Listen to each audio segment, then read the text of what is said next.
हमारे चैनल को सब्सक्राइब करें और बेल आइकन दबाएं। नमस्कार, मैं दिव्यांका त्रिपाठी दहिया क्राइम पेट्रोल सतर्क विमेन अगेंस्ट क्राइम की श्रृंखला में आपका स्वागत करती हूँ। जिंदगी में अगले पल में क्या हो कोई नहीं जानता, लेकिन फिर भी हम हमेशा आने वाले पल के लिए फ्यूचर प्लान्स बनाते हैं, गोल सेट करते हैं, तैयारियों में लगे रहते हैं। लेकिन जिंदगी हमेशा चौंकाती है, कभी उम्मीद से ज्यादा दे देती है तो कभी उम्मीद से ज्यादा छीन लेती है।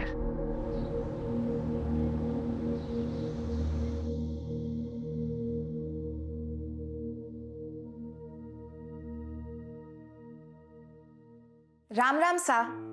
सरिता रसोई में आप सबरो स्वागत है। आज हमारी रसोई में बनेगा राजस्थान रो पारंपरिक भोजन, दाल बाटी और चूरमा। तो शुरू करते हैं। दाल बाटी बनाने के लिए अनूप क्या कर रहा है? वीडियो खराब कर दिया मेरा। अरे माँ, वीडियो तो रिकॉर्ड भी नहीं हो रही है। हाँ? कैमरे में मेमोरी कार्ड ही नहीं है। मतलब कुछ भी रिकॉर्ड नहीं हुआ ना।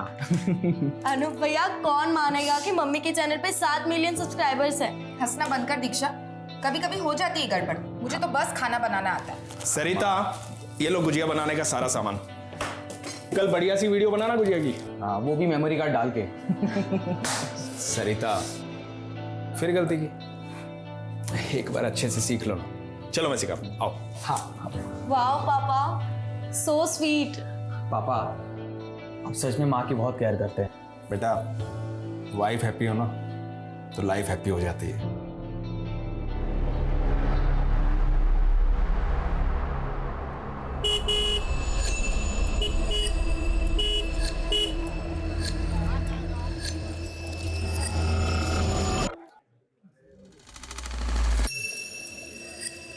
अरे हमको कुछ नहीं सुनना।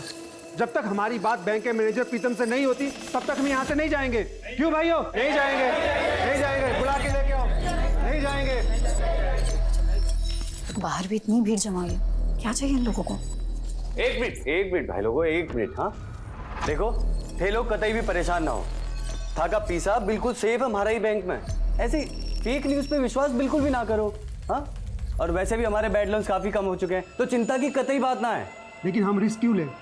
हम रिस्क नहीं ले सकते। हमारी पूरी जिंदगी की जमा पूंजी इस बैंक में है।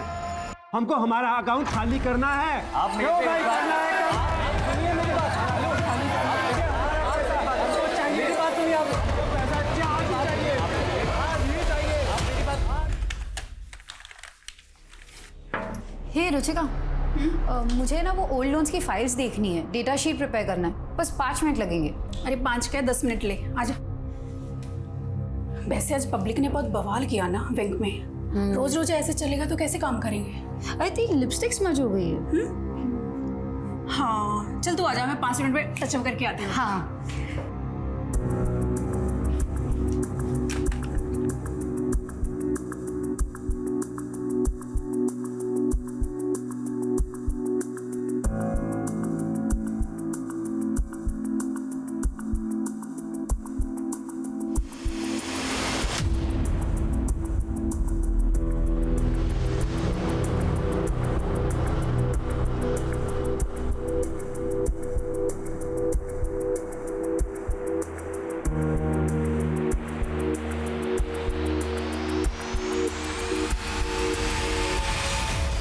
हो गया?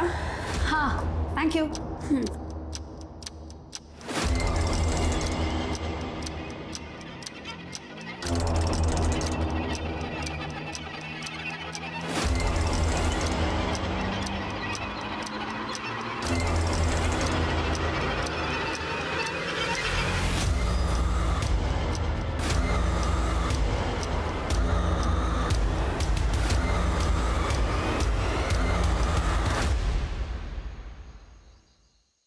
का आटा, अरहर की दाल या 7 प्रकार की दालें खाती है, लेकिन आपने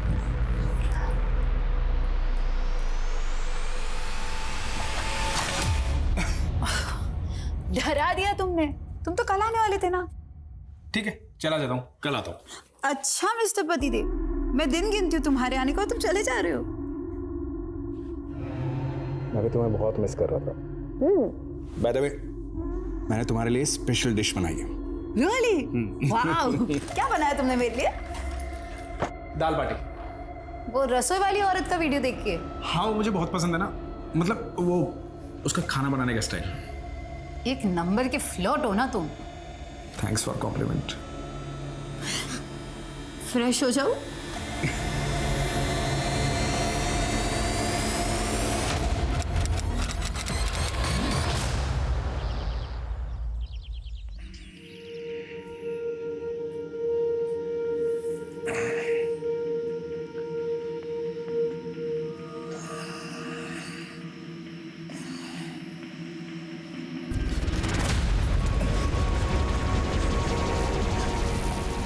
सरिता, ए सरिता, सरिता,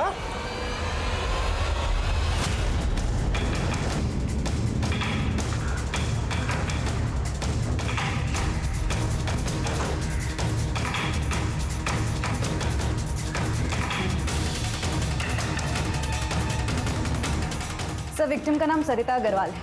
वो अपने पति नवीन और दोनों बच्चे दीक्षा और अनूप के साथ यहाँ रहती है। इंटरनेट पे कुकिंग क्लासेस चलाती थी जो कि बहुत पॉपुलर थी। सर लगता है मौत जहर खाने की वजह से हुई है। रूम में और किचन में जितनी भी खाने की चीजें लैब में भेजो। Okay sir. सर शायद ये सुसाइड का केस है।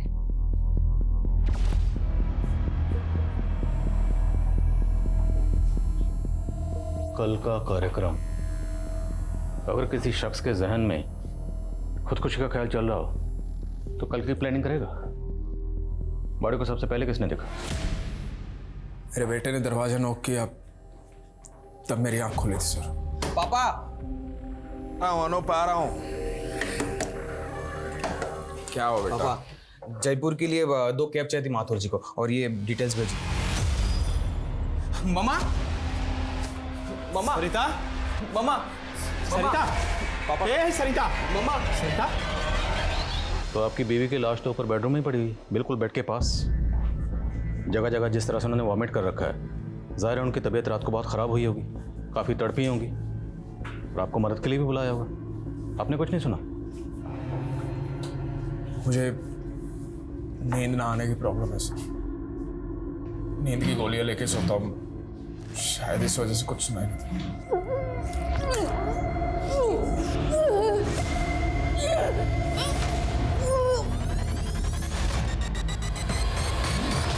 नहीं सर, कल रात तक सब कुछ ठीक था।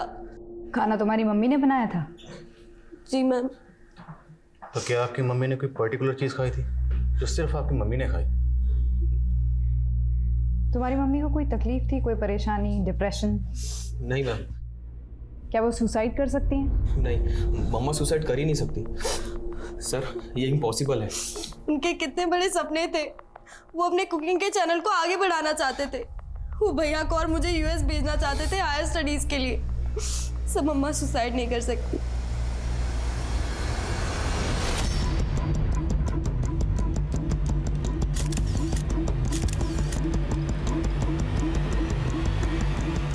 सरिता की मौत जहर की वजह से हुई थी।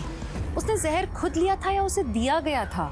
अभी इस राज से पर्दा उठना बाकी था। सरिता की मौत में कई सवाल खड़े कर दिए थे कि क्या उसे नवीन की दोहरी जिंदगी के बारे में पता था, और क्या ये उसकी मौत का कारण था, या फिर इसके पीछे कोई बड़ा षड्यंत्र था। सरिता मर्डर केस की गुत्थी जितनी नजर आ रही थी उससे ज्यादा उलझी हुई थी। अभी इसे समझने में और सुलझाने में और बहुत वक्त लगने वाला था। Thank you so much. मैं भी आपसे बात करती हूँ। जैन सर। जय सर सरिता केस में लैब से फोन आया था। उनकी इनिशियल टेस्टिंग में सरिता की बॉडी से एल्यूमिनियम सल्फेट के ट्रेसेस मिले। एक तरीके का पेस्टिसाइड है जो इस एरिया में काफ़ी कॉमनली यूज होता है। पेस्टिसाइड? तो ये तो कंफर्म हो गया कि सरिता की मौत जहर खाने की वजह से हुई। अब सवाल ये है कि सरिता ने ये जहर खुद खाया या किसने ज़बरदस्ती खिलाया? सर इस तरीके का पेस्टिसाइड आजकल घरों में नहीं मिलता। एरिया में जितनी पेस्टिसाइड की शॉप है या डीलर है, सब जगह इंक्वायरी करो, शायद कोई लीड मिले। जहर की गोलियां खाने की वजह से बीवी ने जान गंवा दी और शौहर नींद की गोलियां खाकर सुकून से सोता रहा। बुला इस नवीन को। Sir pesticides? सर सरिता ऑर्गेनिक फूड में बिलीव करती थी, पेस्टिसाइड्स क्यों खरीदेगी? तो किसने खरीदा? आपने? ये क्या कह रहे हैं सर आप?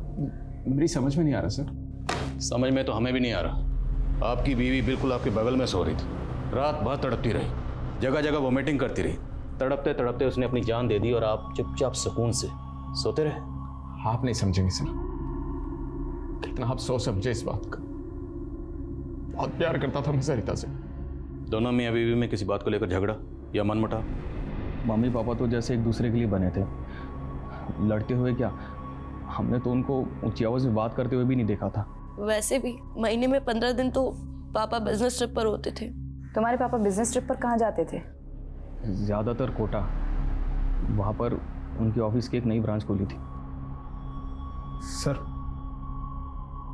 एक छोटी सी रिक्वेस्ट थी। बोले। मेरे बच्चों से ज्यादा सवाल जवाब मत कीजिएगा। मैं तो सह लूंगा, लेकिन मेरे बच्चे अब तक अपनी मां की मौत का सदमा नहीं झेल पाए। Thank you.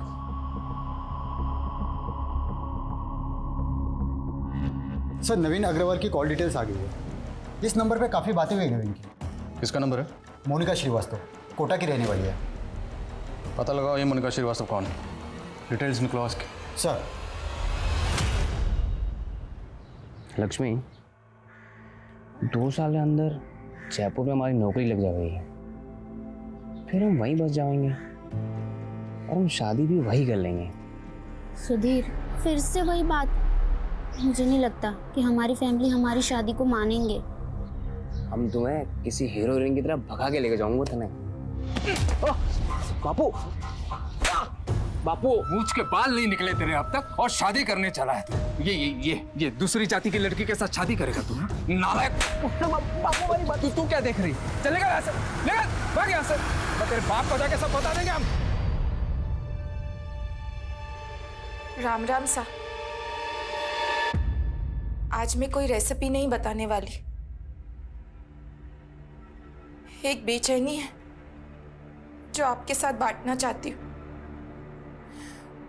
मुझे लगता था मेरी दुनिया में सब ठीक है, कोई दुख नहीं,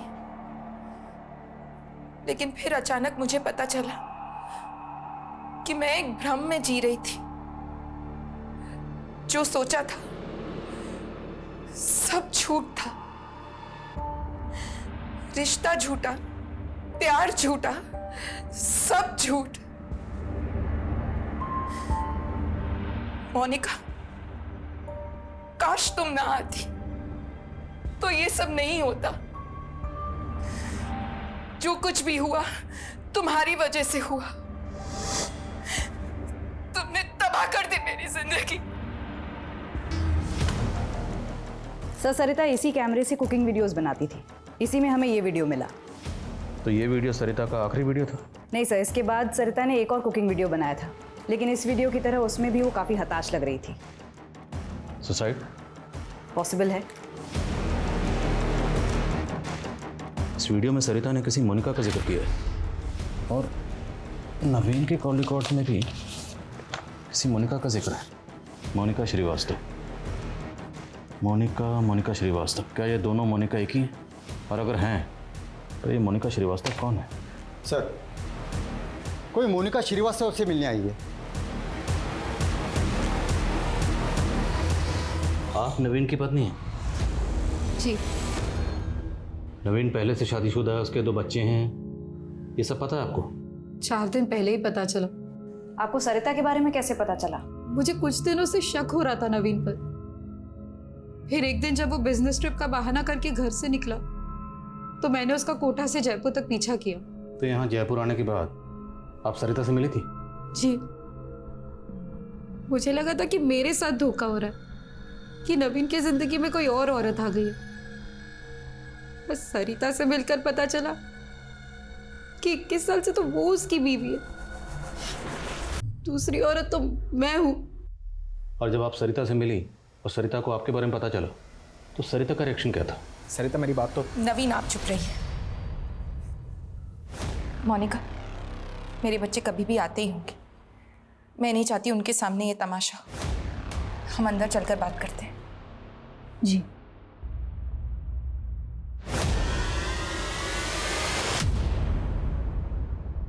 मैं तुम्हारा गुस्सा समझ सकती हूँ मोनिका, लेकिन मैं तय नहीं कर पा रही हूँ कि मुझे क्या करना चाहिए। मेरे बच्चों का क्या होगा? देखो सरिता, अगर तुम नवीन के साथ रहना चाहती हो तो मैं उसे तलाक दे दूंगी और तुम्हारे रास्ते भी कभी नहीं आऊंगी। बस सरिता सोचो, क्या तुम नवीन के साथ सच में रहना चाहती हो? जिस इंसान ने हम दोनों को इतने टाइम से धोखा दिया, वो तो कल अपने बच्चों को भी धोखा दे सकता है। तुम आराम से इस बारे में सोचो और फिर फैसला लेना। और क्या फैसला किया सरिता ने? पता नहीं सर, पर मैंने अपना फैसला कर लिया था। मैं नवीन को छोड़ने वाली थी और जितना मैं सरिता को समझी, मुझे लगता है वो भी नवीन के साथ नहीं रहती। वो सिर्फ और सिर्फ अपने बच्चों की वजह से असमंजस में थी। लेकिन सरिता का ये वीडियो तो कुछ और ही कहता है। मोनिका, जो कुछ भी हुआ तुम्हारी वजह से हुआ। तुमने तबाह कर दी मेरी जिंदगी। नहीं मैम, नहीं, ऐसा नहीं हो सकता। मुझे नहीं लगता कि सरिता को मुझसे कोई भी प्रॉब्लम थी। आई एम श्योर उसने इमोशन में आके ये सब कहा है।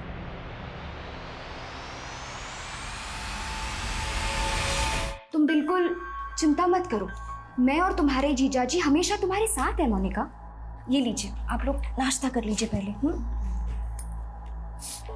ये ले। हाँ। नहीं दीदी। अरे अच्छा, कुछ दूसरा बनाओ तेरे लिए। बोल।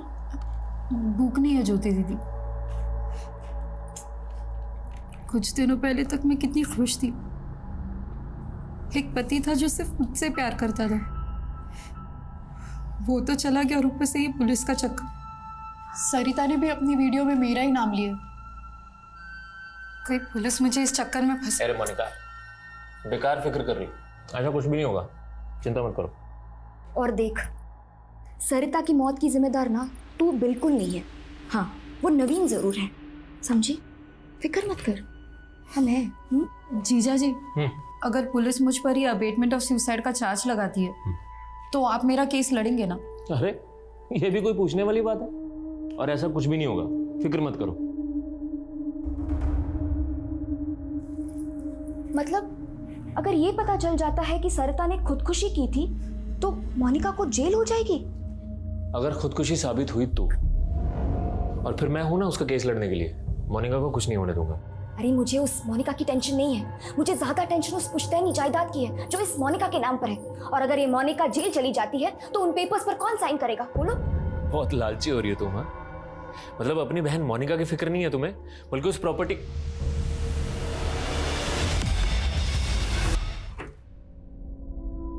नमस्ते भाई साहब। नमस्ते। ये गुड्डू भाई से ना दवा भेजी। अंदर आ जा। अंदर? अरे बड़ी रकम है, गिन के लेगा ना। चल आजा अंदर।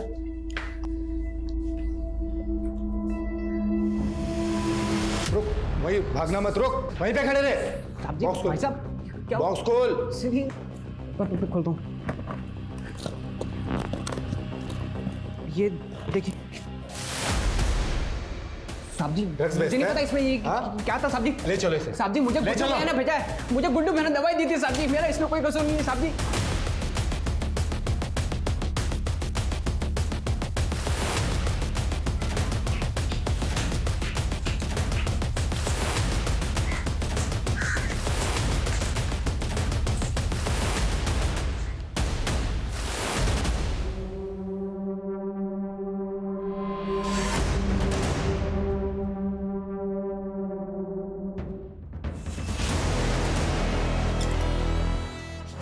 भैया कहाँ थे आप सारी रात? ये क्या छुपा रहे हो आप? दिखाओ मुझे। सर, आप माँ को गुजरे हुए अभी 1 हफ्ता भी नहीं हुआ और आपने ये सब शुरू कर दिया। दीक्षा, मेरा बात करने का कोई मन नहीं है, कल बात करेंगे। और ये हाथ पर क्या हुआ आपको? नहीं, कुछ नहीं हुआ, कुछ नहीं हुआ। Good night. भैया सुनो तो सही।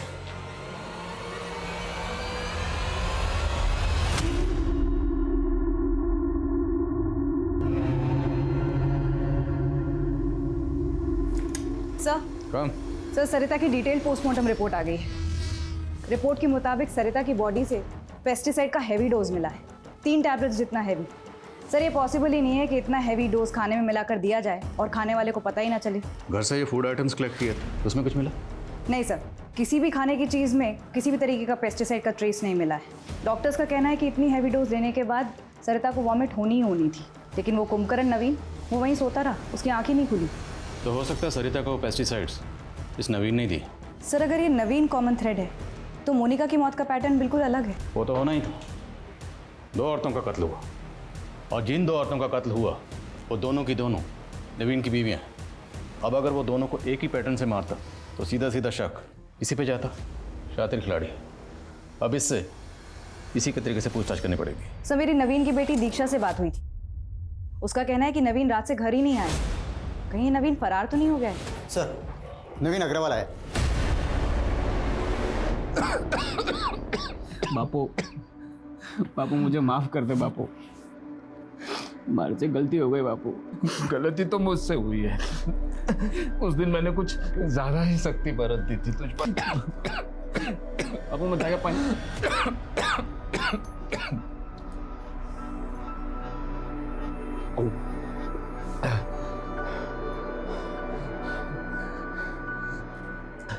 बेटा ये पूनम है, मेरे स्वर्गवासी दोस्त की बेटी।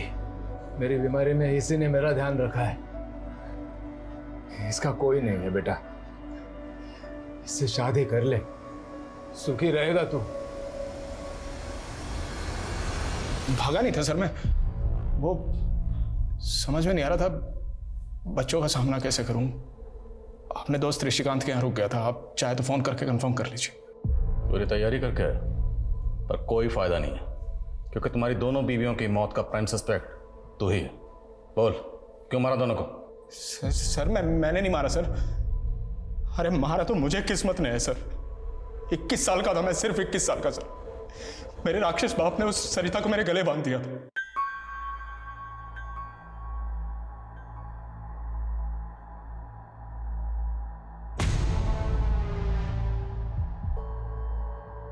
सरिता बहुत अच्छी थी, बुरी नहीं थी वो, बस मेरे टाइप की नहीं थी। मुझे चाहिए थी कोई वेस्टर्न कपड़े पहनने वाली, अंग्रेजी बोलने वाली, जो मेरे साथ पार्टी में जा सके, जिसके साथ मैं बिजनेस आइडिया शेयर कर सकूं। इसलिए तूने मोनिका को फंसाया? मोनिका को मैंने नहीं फंसाया मैम, मोनिका ने मुझे फंसाया। हाँ ठीक है, वो मुझे पसंद थी, मेरे टाइप की थी, लेकिन वो मुझे बहला के कमरे पे ले गई सर। उन दिनों वो चल रहा था, मैंने मजबूरी में शादी की उससे। अगर तू सच्चा था तो पुलिस के पास क्यों नहीं गया? सॉरी टू से सर, आपको तो पता है पुलिस कितनी पार्शलिटी करती है, हमेशा औरतों की सुनती। रोना बंद कर, ये बता कि मोनिका से आखिरी बार कब मिला था? कल शाम को। यानी मोनिका की मर्डर वाली शाम को। मोनिका मेरी बात तो सुनो। I love you so much. तुम्हें नहीं पता मेरी शादी किस हालत में। नवीन स्टॉप इट, तुम्हारा एक और झूठ सहने की ताकत नहीं है मुझ में। मोनिका मैं मानता हूँ मेरी गलती है, I am so sorry, please मुझे माफ कर दो। तुम्हें तुम्हारी किए की सजा भुगतनी पड़ेगी, और जो तुमने मेरे साथ किया ना वो मैं कभी नहीं भूल सकती। मोनिका एक बार प्लीज प्लीज मेरी बात तो सुनो। मोनिका चिल्लाने लगी सर, वहाँ भीड़ इकट्ठा हो गई थी, मैं वहाँ से निकल गया। मैंने तो अगले दिन सुबह मोबाइल पे उसकी मौत की खबर देखी सर। तुम्हारी दोनों बीवियां मर चुकी हैं और मरने से पहले जो आखिरी मैन उन्हें मिला था वो तू ही था जेंटलमैन। इत्तेफाक था सर, इसका मतलब ये थोड़ी मैंने उनका खून कर दिया। आप सबूत ढूंढिए सर, सबूत मिलेगा ही नहीं क्योंकि मैं बेगुनाह हूं। सबूत तो सुरेखा। जैन सर। जी सर। नवीन, तुम्हारे भले के लिए कह रही हूँ, जो भी जानते हो सच सच बता दो, वरना इस केस में तुम बहुत बुरे फंसोगे।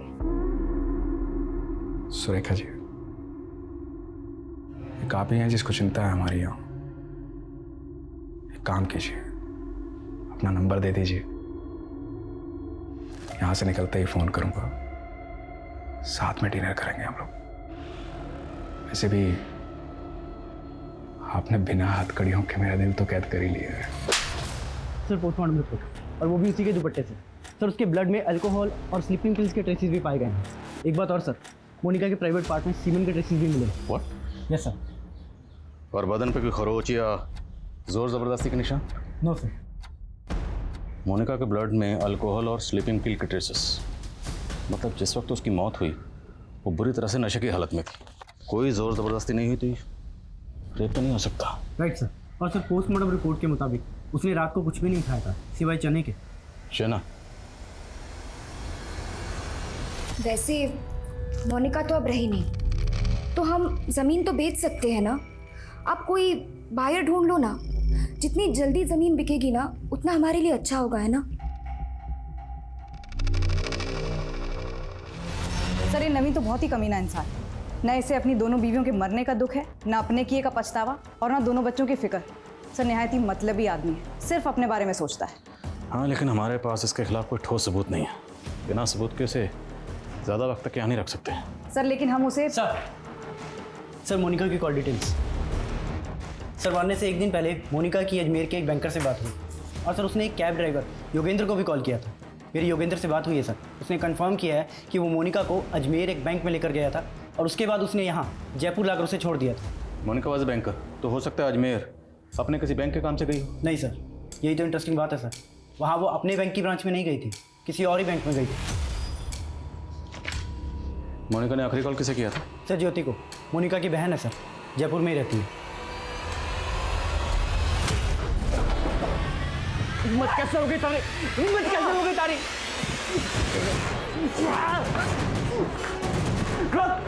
रोक कमीने!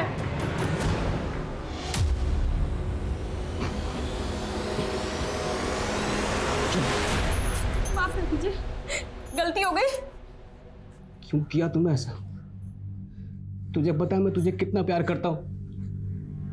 बापू को वचन दिया था कि तुझे अच्छे से रखूंगा, और रख रहा हूं ना मैं। फिर तूने ऐसा क्यों किया? माफ कर दीजिए मुझे। शादी के पहले से जानती थी उसे, अचानक मिला तो बहक गई। माफ कर दीजिए, अब आइंदा नहीं होगा। मैम, मेरी बहन मोनिका बहुत ही भली थी।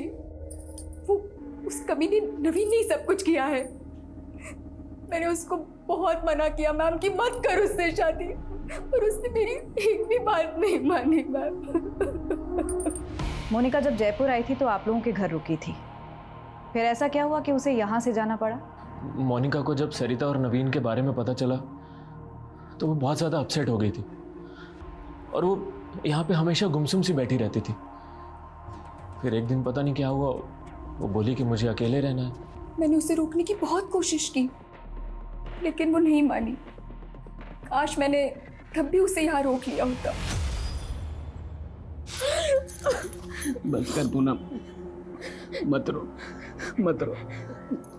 मैंने तुझे माफ कर दिया पूनम, मुझे भी माफ कर दे पूनम। हम सब कुछ भूल जाते हैं पूनम।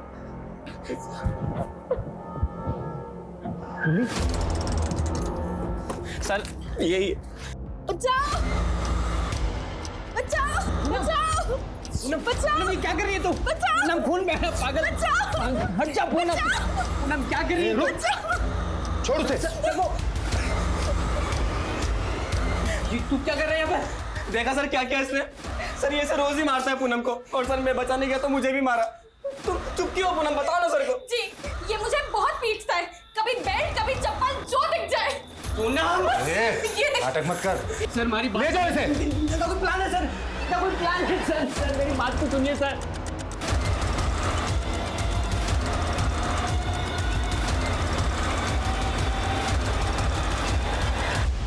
यस सर, मोनिका श्रीवास्तव आई थी यहाँ कुछ दिन पहले, लेकिन अपना लॉकर यूज करने आई थी sir.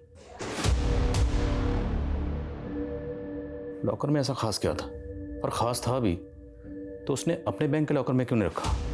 Sir, need to check the locker. Sir, उसके लिए हायर अथॉरिटी से परमिशन लेनी पड़ेगी। ऑफ कोर्स, मैं आपके प्रोसीजर से वाकिफ़ हूँ। Thank you very much.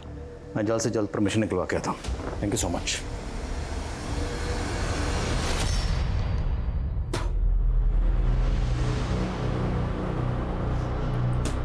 क्या कर रहे हो भाई साहब? अबे शुगर मना तेरे मुंह पे नहीं दूंगा मैंने। सो जा कंबल ओढ़कर। तो गुंडा कर दिए, साहब जी ने जाके बोल दूंगा मैं। सर पे चोट लगने की वजह से उसे जेल से अस्पताल में शिफ्ट किया गया।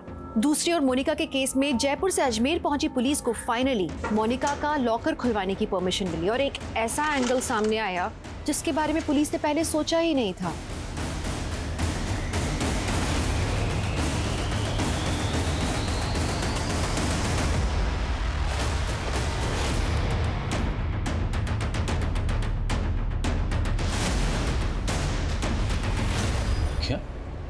मोनिका एक विसल ब्लोअर थी?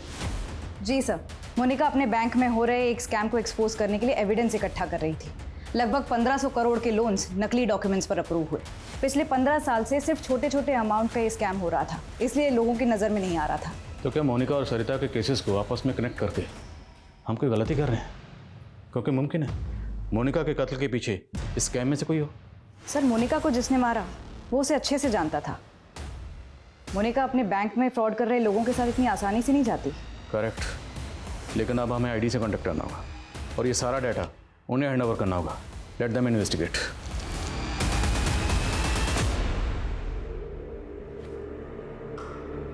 देख रहे रे, काम करो मैडम।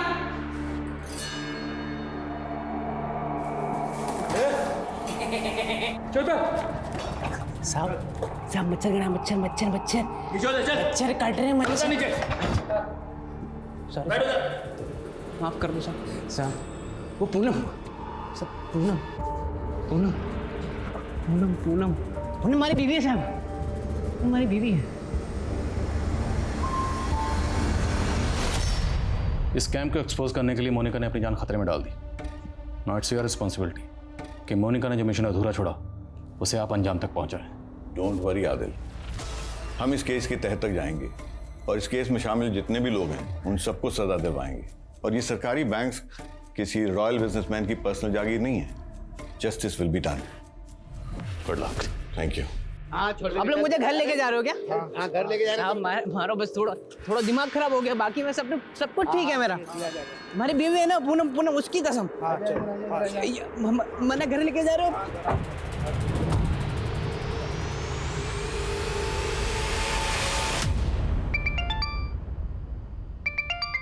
हाँ, सॉरी मेरी जान, बहुत दिन हो गए ना बात हुए, लेकिन जल्दी मिलने आ रहा हूँ मैं। अब कोई जरूरत नहीं आने की। मैंने तुमसे शादी इसलिए नहीं की थी कि तुम मुझसे बार बार दूर जाओ। बहुत हो गया अब। ये सोच लेना कि मैं तुम्हारे लिए मर चुकी हूँ। मैं जा रही हूँ ये घर छोड़ के।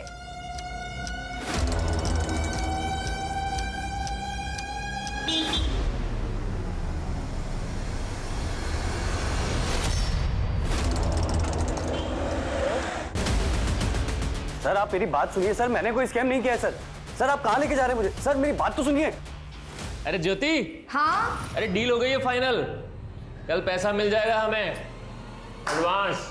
अच्छा? हाँ सर, अशोक नाम का एक कांस्टेबल है जो उसी यहाँ पोस्टिंग होकर आया है। सर उसने एक मर्डर केस के बारे में बताया। सर ये 10 साल पुराना केस है। मेरी पोस्टिंग जयपुर में ही एक दूसरे थाने में थी। तब वहाँ पर प्रियंका नाम की 24 साल की लड़की का केस आया था।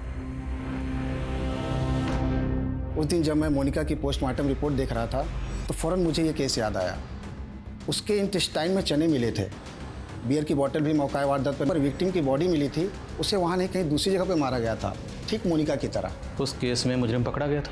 नहीं सर। जब तक ये केस सॉल्व नहीं हो जाता हम चैन से नहीं बैठेंगे। आई थिंक हमें इस केस को देखने का नज़रिया बदलना पड़ेगा। शायद ये किसी सीरियल किलर का काम है जो अलग अलग औरतों को मारता है लेकिन एक सेम पैटर्न से। पिछले 10 साल में राजस्थान में जितनी भी औरतों का कत्ल सेम पैटर्न से हुआ है वो सारे केसेस खंगालो। Okay sir.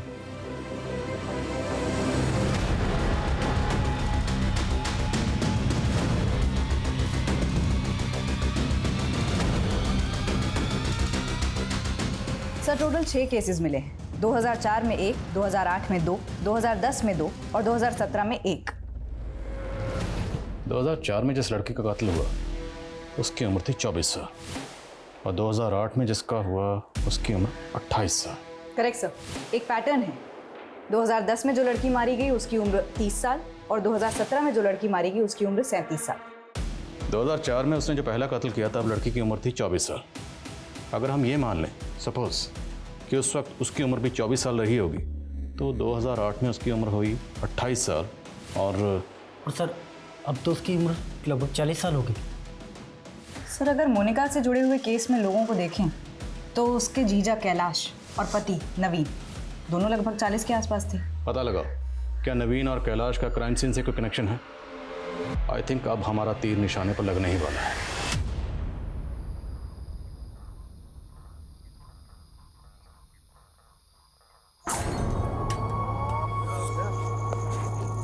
वॉचमैन आया। हो क्या हुआ?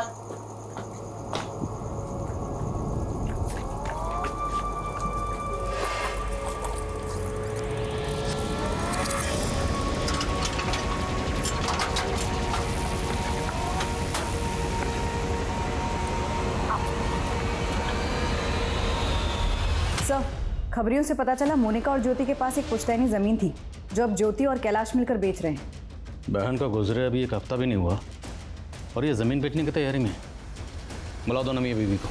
सर देखिए, अब वो ज़मीन ज्योति की है और अगर हमें उसकी अच्छी डील मिल रही है तो उसको बेचने में दिक्कत क्या है सर? जब तक केस का फैसला नहीं आ जाता आप वो ज़मीन नहीं बेच सकते। और क्या पता मोनिका का कत्ल उस ज़मीन की वजह से ही हुआ। आप कहना क्या चाहते हैं? आपको लगता है कि हमने मोनिका को मारा है? क्या पता। सर, हमारा उसमें क्या फायदा? सबसे ज़्यादा फायदा तो आपका ही हुआ। पहले आप आधी ज़मीन की मालकिन थी, अभी आप पूरी ज़मीन की मालकिन सर, हो। ये सब क्या कह रहे हैं? हाँ, एक मिनट, तुम शांत रहो, मैं बात कर रहा हूँ।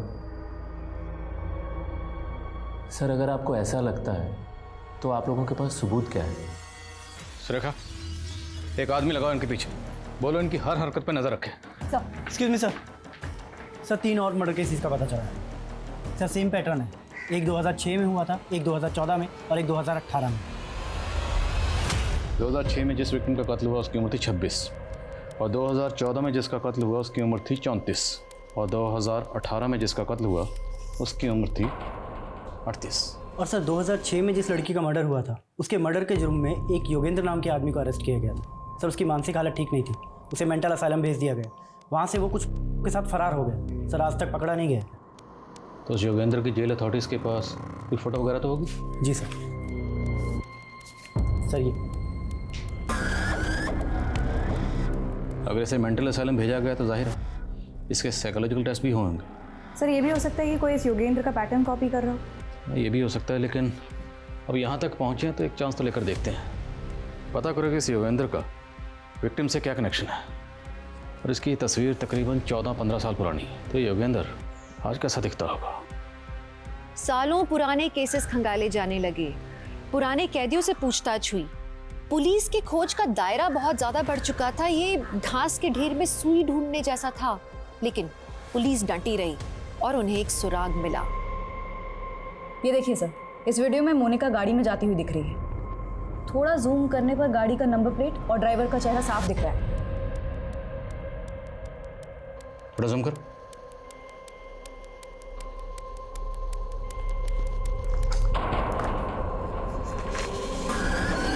चौदह 15 साल पहले योगेंद्र कुछ ऐसा दिखता था और अब दोनों तस्वीरों को गौर से देखो, मैच कर रही? सर लग तो रहा है। इस गाड़ी की डिटेल निकलो, पता करो ये गाड़ी किसकी, तुरंत। सब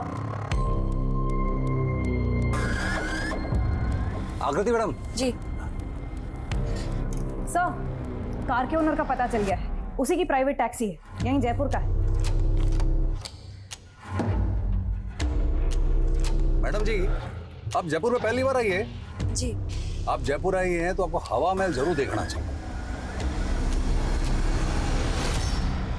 सर अभी अभी मेरी कैब ऑनर से बात हुई है। उसका कहना है सीसीटीवी में जो मोनिका के साथ कैब ड्राइवर है उसका नाम दिलीप है, उसकी उम्र 40 साल है और हाँ थोड़ी देर पहले एक सवारी लेकर जोधपुर के लिए निकला है। इस दिलीप की तस्वीर जोधपुर हाईवे पर सब जगह सर्कुलेट करवा, सारे टोल नाका, सभी पेट्रोलिंग टीम, सबको अलर्ट भेजो। कहीं भी ऐसी कोई भी कार नजर आए हमें तुरंत इन्फॉर्म करें।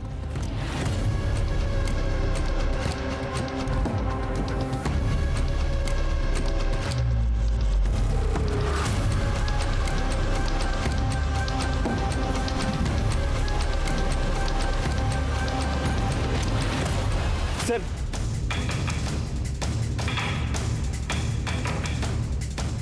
सर गाड़ी ने अभी अभी जोधपुर हाईवे से लेफ्ट टर्न लिया है। नजर रखो उस पर और फॉलो करते रहो उसे। Okay sir.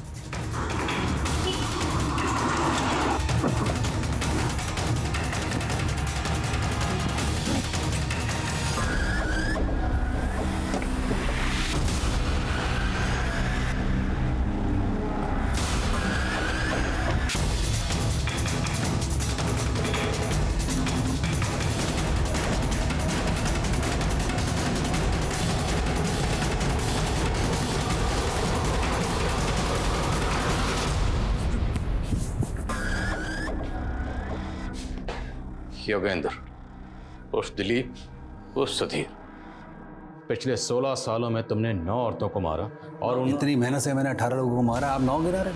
अगर मैंने 9 को मारा तो बाकी क्या 9 आपने मारे। ये सबसे पहले शुरू हुआ है मेरी जो बीवी थी ना पूनम। पूनम ने मारे को धोखा दिया, उसने झूठे केस में जेल भेज दिया। ड्रग सप्लाई का इल्जाम तो पैसे ही था। कोर्ट ने सजा सुना दी और 1 साल के बाद जब मैं वापस आया, तूने पूनम को मारा बदला लेने के लिए, बाकी औरतों को क्यों मारा? मेरा बदला कहां पूरा हुआ था? ये सारी औरतें ऐसी हैं, इसलिए मुझे जो जहां मिलती गई मुझे यूज एंड थ्रो।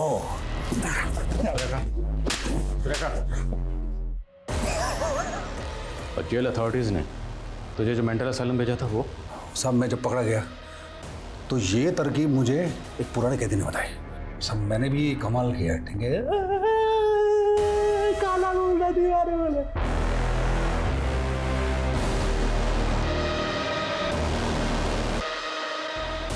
तूने हमेशा अपनी उम्र की औरतों को मारा, ऐसा क्यों? नहीं, ऐसा नहीं है। जो जहां मिलती गई पटाता गया, मजे लेता गया, मारता गया, लेकिन सब में एक चीज कॉमन थी। ये या तो अपने पति से परेशान थी, या बॉयफ्रेंड से ब्रेकअप था, या अकेली थी। मोनिका की तरह। मोनिका को मैं पहली बार मिला जयपुर से अजमेर के रास्ते में। उसने कैब हायर की थी। वो आगे वाली गाड़ी का पीछा करना। मारे को वो पहली बार में पसंद आ गए थे, लेकिन उसके पति ने उसके साथ धोखा किया था तो वो बहुत उदास थी, पति की जासूसी कर रही थी। मैंने उसको बहुत हंसाने की कोशिश की, लेकिन बात नहीं बनी। फिर एक और दिन मौका हाथ लगा।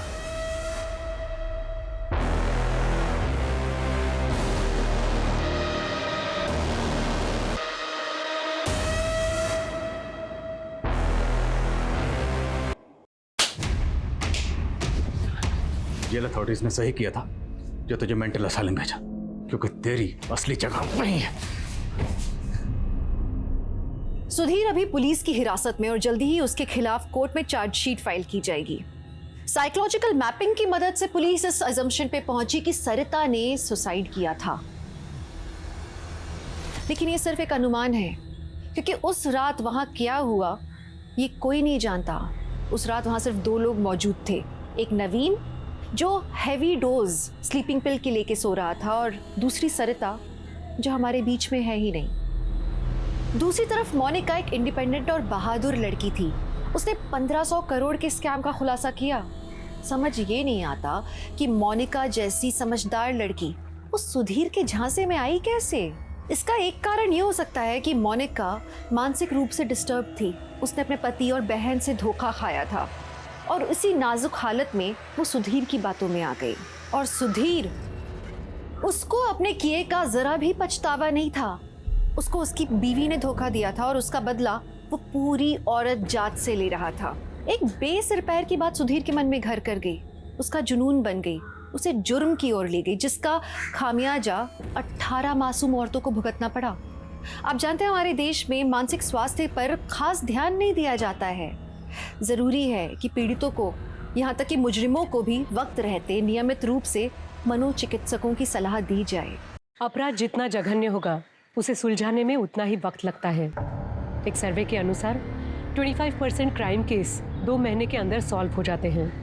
बाकी के 75% क्राइम केस या तो क्लोज हो जाते हैं या तो ठंडे बस्ते में चले जाते हैं। ऐसे क्राइम में क्रिमिनल बहुत चालाक होते हैं और क्राइम करने से पहले ही बचने के रास्ते तैयार रखते हैं। लेकिन विक्टिम का क्या, उनके परिवार वालों का क्या? उनके हजारों सवाल मरने वाले के साथ ही चले जाते हैं। नमस्कार, मैं सोनाली कुलकर्णी आपके सामने क्राइम पेट्रोल सतर्क का एक नया अध्याय लेकर आई हूँ। आज का ये केस मर्डर से शुरू हुआ था, लेकिन इस केस की कहानी बेहद अविश्वसनीय है। इस केस में ऐसे कई किरदार थे जिनके ऊपर पुलिस को शक था और उन सभी के पास मर्डर करने का मोटिव भी था। हर बार जब कोई नया सुराग मिलता, पुलिस उस एंगल से केस की जांच करती, पर इसके बावजूद भी पुलिस असली गुनहगार तक नहीं पहुंच पाई थी और हर बार एक डेड एंड पर जाकर खड़ी हो जाती थी। आखिरकार पुलिस को ये केस बंद करना पड़ा। तो क्या थी इस केस की सच्चाई, और वो दूसरी हत्या जो हमने अभी देखी, वो लड़की कौन थी? उसका और उसकी हत्या का इस केस से क्या कनेक्शन था। चलिए इसकी शुरुआत करते हैं वहां से जहां से ये सब कुछ शुरू हुआ। इतना आसान नहीं है कार्तिक, एक बार जुर्म साबित हो जाए तो सजा होना पक्का है। पर पापा अगर वो खुद ही मान ले कि उन्हें साइन को फॉर्ज किया है तो सजा कम तो हो सकती है ना। मुश्किल है।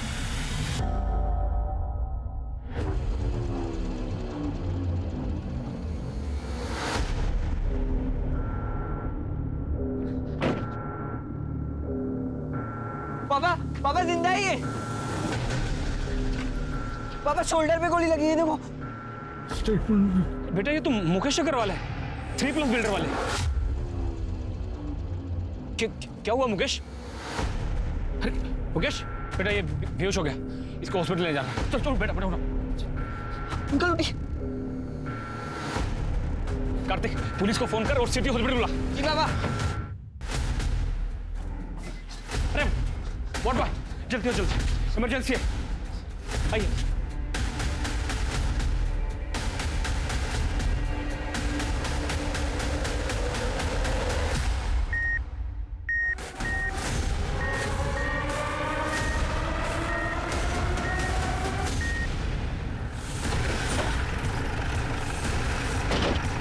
सर मैंने ही आपको फ़ोन किया था। मुकेश जी को हॉस्पिटल लाते वक्त हमने उनका स्टेटमेंट रिकॉर्ड किया, पर इससे पहले कि उनका स्टेटमेंट पूरा होता वो बेहोश हो गए। कहाँ है वो रिकॉर्डिंग? सर स्टेटमेंट रिकॉर्ड करना है। कार्तिक फ़ोन निकाल, फ़ोन निकाल। जी पापा। मेरा नाम कार्तिक ठाकुर है। मैं अपने पापा प्रवेश ठाकुर के साथ MG रोड से जा रहा था। इधर हमें जख्मी हालत में एक आदमी मिला है, वो अपना स्टेटमेंट रिकॉर्ड करना चाहता है। मुकेश बोलो। मेरे पार्टनर सुरेश गुप्ता और नलिन ने मुझ पर ये क्या कह रहे हो मुकेश? सुरेश और नलिन? मैं पैदल जा रहा था, वो लोग रास्ते से आए और मुझ पर गोली चला दी। नलिन ने बड़ी कंपनी से 10 लाख रुपए लोन लिया था, लेकिन जब मैंने उससे पूछा और उसने मुझे जान से मारने की धमकी दी। और सुरेश ने तो इनसे भी भागा। उसने तो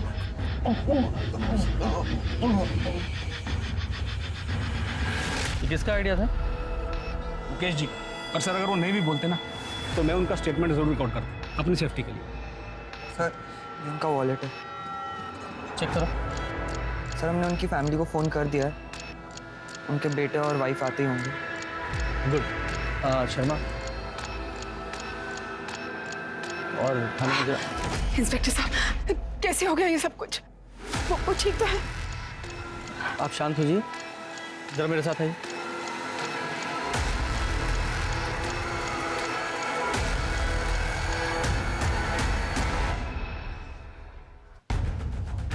ये मुकेश जी ने अपनी रिकॉर्डिंग में कहा है कि उनके पार्टनर सुरेश और नलिन उन्होंने उन पर हमला किया है। हो सकता है बिजनेस से रिलेटेड कोई प्रॉब्लम हो। आप बता सकती हैं उनका बिजनेस में कोई प्रॉब्लम चल रहा था क्या? इंस्पेक्टर साहब इन्होंने अपने बिजनेस के बारे में कभी मुझसे कुछ डिस्कस ही नहीं किया, और सच कहूँ तो मैंने भी कभी उनसे पूछा नहीं। लेकिन ये सुरेश और नलिन, इनके साथ तो इनकी अच्छी पट्टी थी। जहाँ तक मैं जानती हूँ कोई प्रॉब्लम नहीं थी। कैसे कर सकते हो सर? डॉक्टर साहब अब कैसे है वो? हम पूरी कोशिश कर रहे हैं। प्लीज सर एक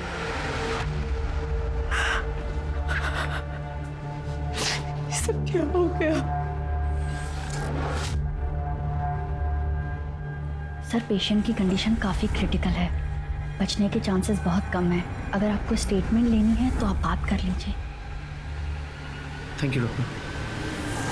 मुकेश जी ये देखिए, ये रिकॉर्डिंग देखिए।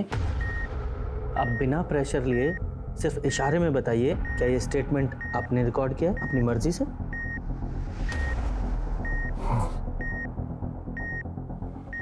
मतलब आपके पार्टनर्स सुरेश और नलिन उन्होंने आप पर गोली चलाई? हाँ, मेरे पार्टनर ने गोली मारी और उन्हें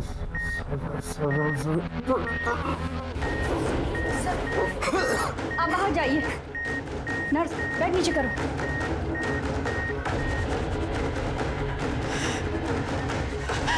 इंस्पेक्टर साहब क्या हो रहा है? हाउस कैसे है? देखिए आप टेंशन मत लीजिए, ट्रीटमेंट चल रहा है, वो ठीक हो जाएगा। हाँ?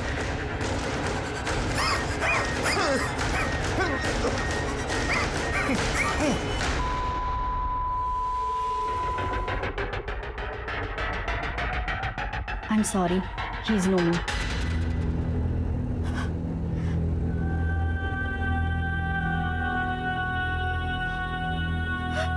शर्मा, ये बॉडी का पोस्टमार्टम कराओ और सुरेश और नलिन दोनों का अरेस्ट करो तुरंत।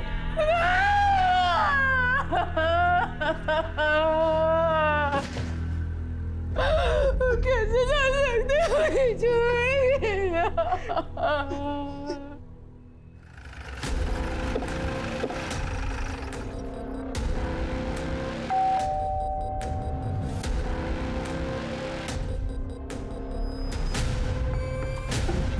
इतनी रात को कौन आया?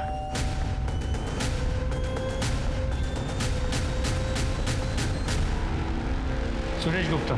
जी मैं ही सुरेश गुप्ता हूँ। पर बात क्या है?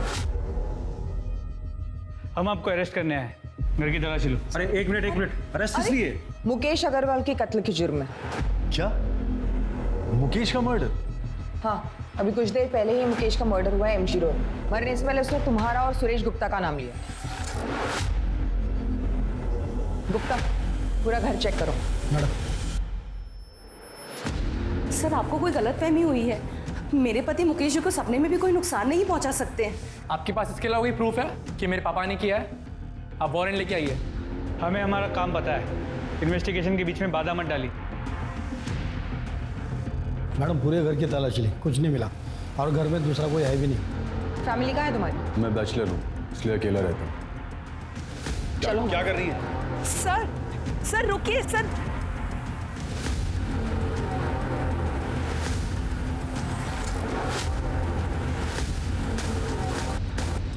मुकेश का खून तूने किया ना? बोल बोल। मैंने बताया ना, मैंने किसी का खून नहीं किया। आवाज कम कर, झूठ बोल रहा है तू। वीडियो देखा ना तूने? मरता हुआ आदमी झूठ बोलता है क्या? हाँ? लेकिन सर ये कैसे पॉसिबल है? कल रात को मैं अपने बीवी बच्चों के साथ बर्थडे पार्टी में था। मेरे कजन के बेटे की बर्थडे पार्टी थी रेस्टोरेंट में। हमारे अलावा वहां 30 लोग और भी शामिल थे। आप चाहे तो उन सबसे पूछ सकते हैं। मैंने कहा ना मैं वहां नहीं था। आवाज नीची करके बात कर। अरे मैडम, मैं कल शाम 8 बजे से सुपर स्पेशलिटी हॉस्पिटल में था। मेरे पापा को हार्ट अटैक हुआ है। मैं रात में 1 बजे निकला हूं वहां से और सीधा अपने घर आया हूं। मैंने अपने क्रेडिट कार्ड से हॉस्पिटल की पेमेंट की है, आप चाहें तो चेक कर सकते हैं। मुकेश ने कहा था कि कंपनी का 10 लाख रुपया तूने हड़पा है, उसका क्या? पैसे हड़पने का तो सवाल ही नहीं होता सर। पैसे मैंने नहीं बल्कि मुकेश ने लिए थे, वो भी पूरे 10 लाख रुपए, अपने दूसरे बिजनेस को बचाने के लिए। उसने कहा था कि वो 6 महीने में सारे पैसे लौटा देगा। इनफैक्ट उसने पोस्ट डेटेड चेक भी दिए थे और ये सारे पॉइंट उसने स्टैम्प पेपर में मेंशन किए थे। और तूने ऐसा क्या किया था मुकेश के साथ जो इससे भी बुरा था? सर मैंने कुछ नहीं किया है, इस बात की मैं कसम खा सकता हूँ। हम तीनों पिछले 15 साल से पार्टनर्स हैं और हमारे बीच में कभी झगड़ा तक नहीं हुआ है। इनफैक्ट हम तीनों तो हर सुख दुख में एक दूसरे के साथ कंधे से कंधा मिलाकर खड़े रहे हैं। ये एलीट बिल्डर हम पे दबाव बना रहे हैं कि ये कंपनी हम उन्हें सेल कर दें, तो तुम लोग अपने अपने शेयर निकाल लो। मुकेश हम पार्टनर्स हैं, हम इकट्ठा मिलकर फाइट करेंगे। हाँ मुकेश, हमें कोई नहीं तोड़ सकता। जब तुम लोगों में इतना ही भाईचारा था तो मुकेश ने तुम दोनों पे इल्जाम क्यों लगाया? सर वो मुझे नहीं पता, हो सकता है कि किसी के दबाव में आकर उसने ये बात कही हो। किसके दबाव में? वो मुझे नहीं पता सर, लेकिन सबसे बड़ा प्रूफ ये है कि उस दिन हम दोनों एमजी रोड पर थे ही नहीं। सर सुरेश के बयान को वेरीफाई किया, वो सच कह रहा है। उस रात सच में वो बर्थडे पार्टी के लिए रेस्टोरेंट में गया हुआ था और रेस्टोरेंट के सीसीटीवी कैमरा में वो साफ नजर आ रहा है। रात के 1 बजे वो वहां से अपनी बीवी और बच्चे के साथ निकला था, तो सर चांस ही नहीं है कि रात 12 बजे वो एमजी रोड पे। सर परवेश और कार्तिक को लगभग 12 बजे के आसपास मुकेश एमजी रोड मिला था और उस वक्त नलिन सुपर स्पेशलिटी हॉस्पिटल में था, जहां पर उसने अपना क्रेडिट कार्ड यूज किया था बिल पे करने के लिए। हमने हॉस्पिटल और बैंक दोनों से वेरीफाई किया, इसलिए पॉसिबल ही नहीं है कि वो एमजी रोड गया। सर एक चांस ये है कि किसी कॉन्ट्रैक्ट किलर को यूज किया। हाँ, लेकिन मुकेश ने अपने बयान में साफ साफ सुरेश और नलिन का नाम लिया है कि उन दोनों ने उस पर गोली चलाई है, किसी और ने नहीं, और दोनों के पास बाइक भी है। लेकिन अभी तुम दोनों ने कंफर्म किया कि वो दोनों वहां थे ही नहीं। सर हो सकता है ये मुकेश झूठ बोल रहा हो। हाँ, लेकिन एक मरता हुआ आदमी झूठ क्यों बोलेगा?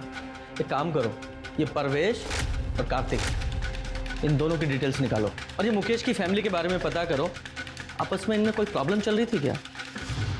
मुकेश के पेरेंट्स तो 10 साल पहले ही गुजर गए थे और मुकेश अपने पेरेंट्स के इकलौते थे। कल रात तुम कहाँ थे? सर मैं अपने कमरे में मूवी देख रहा था और फिर राहुल, राहुल, तेरे पापा को गोली लग गई। क्या? हाँ, हॉस्पिटल से फोन आया, चल जल्दी से। मैं तो बस किचन का काम खत्म करके सोने ही जा रही थी। अचानक कार्तिक का फोन आया कि हॉस्पिटल आ जाओ। मेरी तो कुछ समझ में ही नहीं आया। मुकेश तो डिनर करके बाहर वॉक करने गए थे। सुरेश और नलिन को कैसे पता चला कि मुकेश रात को डिनर के बाद बाहर वॉक करने जाने वाले? तो आपको भी लगता है कि सुरेश और नलिन ने मुकेश को मारा है? आपको नहीं लगता इंस्पेक्टर? I mean, मुकेश ने अगर कहा है तो सच ही कहा होगा ना। वो झूठ क्यों बोलेंगे?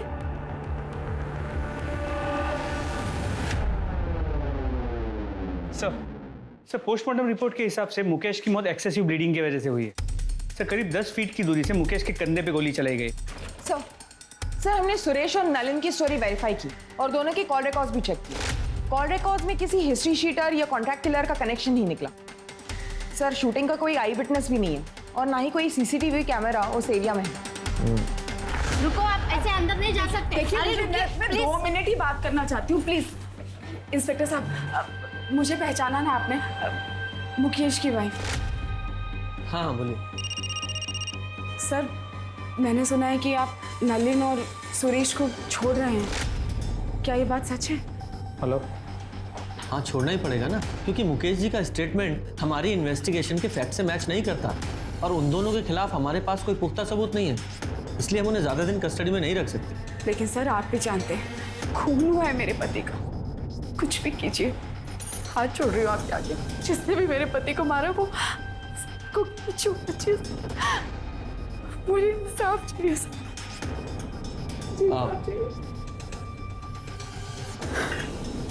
आप बिल्कुल चिंता मत कीजिए, जैसे ही कोई प्रोग्रेस होगी हम आपको इन्फॉर्म करेंगे। Thank you. सर इस परवेश के बारे में एक इंपॉर्टेंट इन्फॉर्मेशन मिली। ये परवेश ट्रिनिटी बिल्डर्स का मेन लॉयर हुआ करता था 1 साल पहले था, लेकिन किसी बात को लेकर मुकेश ने उसे कंपनी से निकाल दिया। पर ये बात इस परवेश ने हमसे क्यों छुपाई कि वो मुकेश अग्रवाल को जानता था? सर आप जो कह रहे हो बिल्कुल ठीक है, पर पता नहीं उस दिन मेरे दिमाग से कैसे निकल गया कि मैं आपको बताता कि मैं मुकेश जी को जानता था। अरे ऐसे कैसे दिमाग से निकल गया? आप खुद एक लॉयर है ना, आपको कम से कम हमसे नहीं छुपाना चाहिए था। हमसे तो सच्चाई बताते हैं। जी बिल्कुल सही, पर मैं ये भी समझ सकता हूँ कि आपको इसकी वजह से मुझ पर शक भी होगा, पर आपका ये शक बेबुनियाद है। उस रात मैं और मेरा बेटा कार्तिक मेरे क्लाइंट के यहाँ शादी अटेंड करके घर वापस लौट रहे थे पवन बाग से। वहाँ से मेरे घर की दूरी करीबन 10 मिनट की थी, मगर लौटते वक्त एक ट्रक की वजह से पूरा रास्ता जाम था, तो हमने बीच का रास्ता लिया। तो हमें करीबन 15 मिनट लगे और वही रास्ते पर हमें मुकेश जी पड़े मिले। और सर मेरे पास वो वेडिंग इनविटेशन कार्ड भी है, ये देखिए सर। आप गनीमत समझिए कि हमने ये वीडियो रिकॉर्ड कर ली, वरना आपको तो हम पर शक होता। अच्छा एक बात बताइए, मुकेश ने आपको अपने कंपनी से क्यों निकाला था? एक्चुअली सर एक डिस्प्यूटेड लैंड था जिस पर 5-6 अलग अलग पार्टीज का हक था। मुकेश जी चाहते थे कि मैं इलीगली वो ज़मीन उनके नाम पर करवा दूँ। अरे वो 5-6 लोग हैं, लोअर मिडिल क्लास, उन्हें डरा धमका के भगा दूंगा मैं। वो अपना क्लेम वापस कर लेंगे, तो मैंने उसे तैयार करो। नहीं मुकेश, ये सब इलीगल है, नहीं करूँगा। तो आज के बाद तुम्हारी जरूरत भी नहीं है मुझे, तुम जा सकते हो। सर मुकेश जी ने अपने छोटे से लालच की वजह से 10 साल पुराना रिश्ता 1 मिनट में तोड़ दिया, तो मैंने भी कंपनी छोड़ दी और कभी पलट कर नहीं देखा। सर अगर मुझे ही बदला लेना होता तो मैं इतना लंबा इंतजार क्यों कर, बताइए आप। सर परवेश ने जो कहानी बताई थी वो करेक्ट है। वो लोग उस रात सच में शादी में गए हुए। शादी के वीडियो फुटेज में वो लोग साफ नजर आ रहे हैं। और सर उस रात हाईवे पे सच में ट्रैफिक जैम था जैसे परवेश ने बताया था, इसीलिए उन्होंने अंदर का रास्ता लिया। सर हमने सुरेश और नलिन की स्टोरी वेरीफाई की, सब सच बोल रहे। 6 महीने की इन्वेस्टिगेशन और सभी संदिग्धों पर नजर रखने के बाद भी जब पुलिस के हाथ कुछ नहीं लगा तो पुलिस ने इस केस को बंद कर दिया। पर नियति को कुछ और ही मंजूर था। मुकेश की केस फाइल बंद करने के 6 महीने बाद, यानी कि मुकेश के मर्डर के 1 साल बाद कुछ ऐसा हुआ जिसने ठंडे बस्ते में पड़े मुकेश मर्डर की केस को रीओपन करा दिया।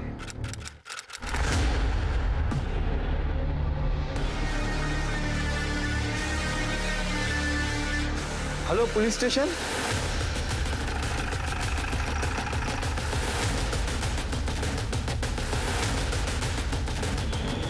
पूजा चेक करो सर। जरा आसपास चेक करो। ये 2 बुलेट शेल हैं, इन एविडेंस बैग में डालो।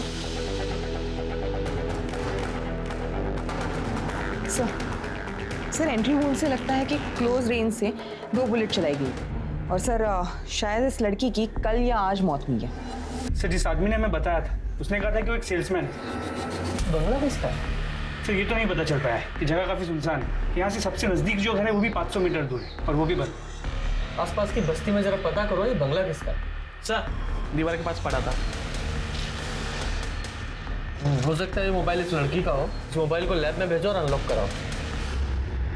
सर जिस लड़की की बॉडी हमें मिली थी उसका नाम साक्षी व्यास है और ये फ़ोन जो उस बंगले में मिला था अनलॉक हो गया। ये फ़ोन उसी का है। सर कॉन्टैक्ट लिस्ट में नाम देखिए। 3+ builders office, Mukesh Agarwal sir, Suresh Gupta sir, Nalin Sukhane. Mukesh Agarwal murder case? हाँ सर, और जिस बंगलों में हमें साक्षी व्यास की बॉडी मिली वो भी 3+ बिल्डर्स के नाम पर ही रजिस्टर्ड है। इन दोनों पार्टनर से फिर से मुलाकात करनी पड़ेगी। जी हाँ, हम साक्षी को जानते हैं। हमारे यहाँ अकाउंट डिपार्टमेंट में काम करती है। मर्डर हुआ है उसका, वो भी आपकी कंपनी के बंगले में। क्या मर्डर हो गया? जी। लेकिन कल तो वो ऑफिस आई थी, आज नहीं आई, तो हमें लगा कि शायद अपनी माँ की देखभाल के लिए छुट्टी ले ली होगी। साक्षी की माँ नूतन बीमार रहती है, वो अपने बिस्तर से उठ तक नहीं सकती है। अच्छा एक बात बताइए, उसे कोई परेशान वगैरह तो नहीं कर रहा था? नहीं। उसका कोई अफेयर वगैरह? नहीं ऑफिसर, ऑफिस में तो ऐसा कुछ नहीं था। और वो बाहर क्या करती है वो हमें नहीं पता, लेकिन हाँ व्यवहार में अच्छी थी और काम भी अच्छा करती थी। उसके घर का एड्रेस दीजिए और हाँ आपके स्टाफ से पूछताछ कर लें। हाँ श्योर। साक्षी ने अपने पर्सनल लाइफ के बारे में कभी आपसे कोई बात की है? नहीं सर, वो अपने आप में रहती थी, कभी किसी से ज़्यादा घुलती मिलती नहीं थी। साक्षी के बारे में हम ज़्यादा कुछ नहीं जानते सर।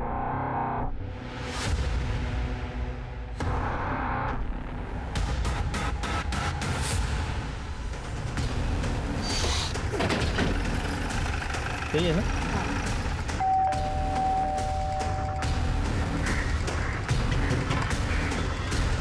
क्या हुआ सर?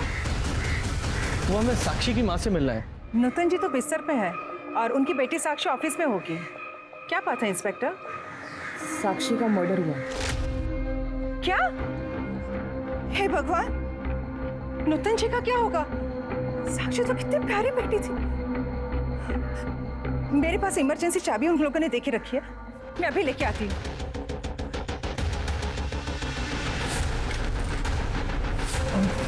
सर ऊपर प्लीज।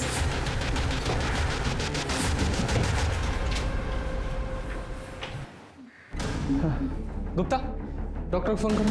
सर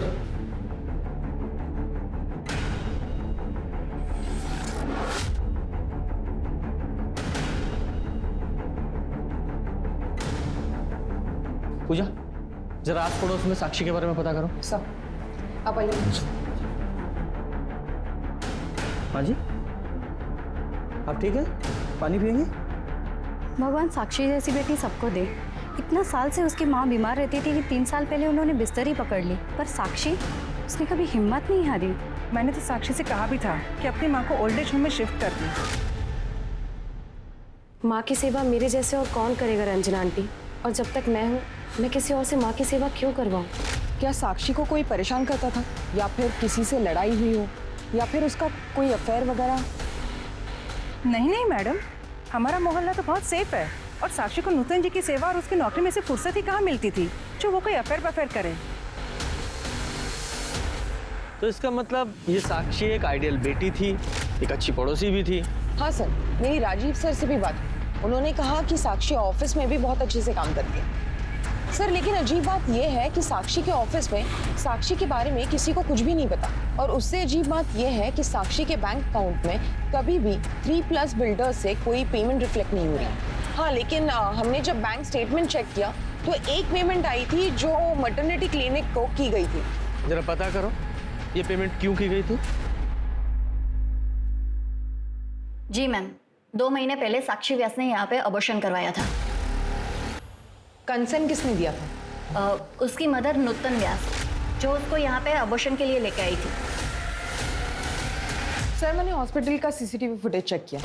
जो औरत साक्षी के साथ अबॉर्शन के लिए गई थी वो 3+ बिल्डर्स के ऑफिस की एक एम्प्लॉई है। उसका नाम ज्योति है। ये तुम लोगों की कंपनी में चल क्या रहा है? साक्षी एम्प्लॉय थी ना आपकी, फिर उसके बैंक अकाउंट में एक भी सैलरी डिपॉजिट क्यों नहीं हुई? आप सही कह रहे हैं सर, हमारे पास उसकी सैलरी का कोई रिकॉर्ड नहीं है, क्योंकि उसे सारी पेमेंट कैश में होती थी। क्यों? क्योंकि साक्षी का पूरा पैसा उसकी माँ की दवाइयों और उसके इलाज में जाता था। तो उससे क्या? वो इसलिए कि साक्षी नहीं चाहती थी कि उसकी सैलरी का एक भी पैसा टैक्स में कटे। अच्छा, कमाल की कंपनी चला रहे हैं आप लोग। मतलब एक एम्प्लॉय के लिए सारी कंपनी के रूल आप ताक पर रख देंगे। आइए, ये आप ही के एम्प्लॉय है ना? ये मोहतरमा साक्षी के साथ हॉस्पिटल गई थी उसकी माँ बनके उसका अबॉर्शन कराने के लिए, जबकि साक्षी का कोई बॉयफ्रेंड तक नहीं है। सीधे सीधे और साफ साफ बताइए ये चल क्या रहा है आप लोगों की कंपनी में? बोलिए। सर, एक दिन छुट्टी वाले दिन हम दोनों किसी काम से ऑफिस आए थे, तो हमने देखा कि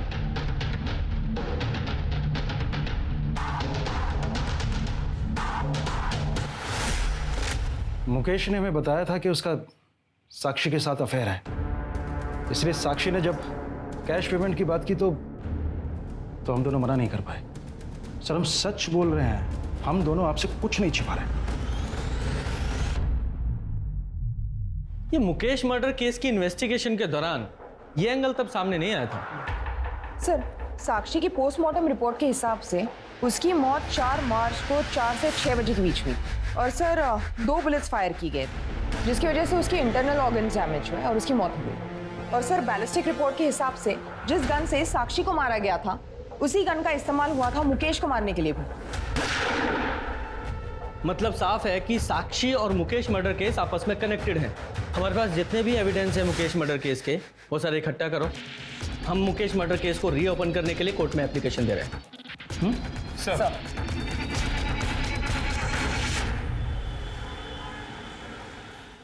सर, कोर्ट ने मुकेश अग्रवाल मर्डर केस को रीओपन करने की मंजूरी दे दी है।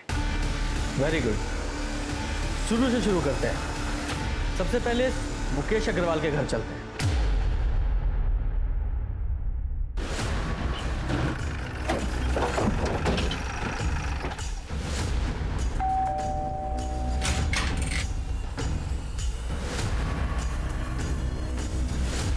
अलका अग्रवाल से मिला? नहीं है, बाहर गई है। तुम कौन हो? नीति अग्रवाल, मुकेश अग्रवाल की बेटी। लीजिए, आ गई आपकी अलका मैडम।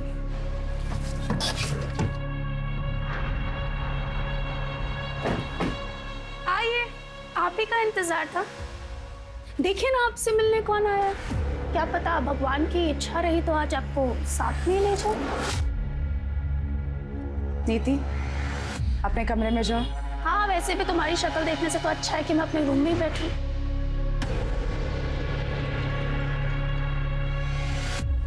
इंस्पेक्टर साहब, नीति के बिहेवियर के लिए मैं आपसे माफ़ी चाहती हूँ। नीति मुकेश और मुकेश की पहली पत्नी प्रेरणा की बेटी है। मुकेश ने प्रेरणा को 6 साल पहले डिवोर्स देके मुझसे शादी कर ली थी, इसीलिए नीति थोड़ा चिढ़ती है मेरे से। तो फिर ये राहुल तो 22 साल का है। दरअसल मुकेश और मेरे रिलेशन के बारे में हमने प्रेरणा को कभी कुछ नहीं बताया था, लेकिन 6 साल पहले प्रेरणा को हमारे रिलेशनशिप के बारे में पता चल गया और प्रेरणा ने मुकेश से डिवोर्स ले लिया। उसके बाद डिवोर्स देकर वो नीति को भी यतीम बनाकर जाने कहाँ चली गई। और नीति उस वक्त वो सिर्फ 20 साल की थी और उसे ये लगता था कि उसके पेरेंट्स के डिवोर्स का सबसे बड़ा कारण मैं ही हूँ। और नीति भी इस सदमे को बर्दाश्त नहीं कर पाई और ड्रग्स में फंसती चली गई। मुकेश की पहली पत्नी प्रेरणा वो कहाँ है? उसके बारे में मुझे कुछ नहीं पता। हाँ, इतना कह सकती हूँ कि जब तक मुकेश जिंदा थे वो हर महीने प्रेरणा को कुछ पैसे भेजा करते थे। तो मुकेश का अफेयर तो उसकी कंपनी की अकाउंटेंट साक्षी के साथ भी था, उसका भी ख्याल रखते थे वो। साक्षी? कौन साक्षी? माफ कीजिए, मैंने तो ये नाम कभी सुना ही नहीं है। मैं नहीं जानती इस लड़की को कौन है ये। झूठ क्यों बोल रही है? सबको पता है कि मेरा बाप कितना घटिया और कितना गिरा हुआ इंसान। निधि तू चुप कर।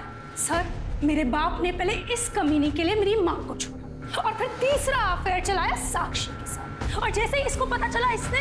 खबरदार जो मुझसे झूठ खाता। सब समझ में आ रहा है मुझे। कौन है ये साक्षी? उसी की वजह से आजकल संडे को भी आपको ऑफिस में काम आ जाता है। ऑफिस में वर्कलोड है तो काम करूंगा ना। झूठ मत बोलिए मुझसे। यही एक्सक्यूजेस तुम प्रेरणा को दिया करते थे मेरे लिए। आज वही झूठ आप साक्षी के लिए मुझे बोल रहे हो। आप साक्षी, ऐसा कुछ भी नहीं हुआ था। तो जाने नशे में क्या क्या इमेजिन करती रहती है। और सच तो ये है कि ये तो हमेशा यही चाहती थी कि हम लोगों में हमेशा झगड़े होते रहे। झूठ बोलना बंद करो। सर, अगर आपको मेरी बात पे यकीन नहीं है ना, तो राहुल से पूछ लीजिए। नीति, क्यों मेरा घर बर्बाद करने पे तुली पड़ी है तू? घर बर्बाद मैंने किया या तूने हमारा घर बर्बाद किया?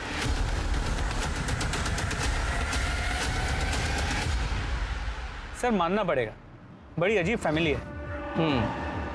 शर्मा, इस राहुल और इसकी मालका दोनों पे नजर रखो और साथ ही इस नीति पर भी, क्योंकि हो सकता है इस नीति ने नफरत, लालच या फिर नशे में ये सब किया हो। इस नीति की CDR लोकेशन और कॉन्टैक्ट डिटेल्स निकालो, जरा पता करो ये नीति मुकेश के मर्डर वाली रात को कहाँ थी, क्योंकि हो सकता है कि नीति और उसकी माँ प्रेरणा ने मिलकर ही मुकेश को मारा हो। तो इस प्रेरणा से भी मिलना पड़ेगा। साहब, नीति मेरे करीब कभी थी ही नहीं।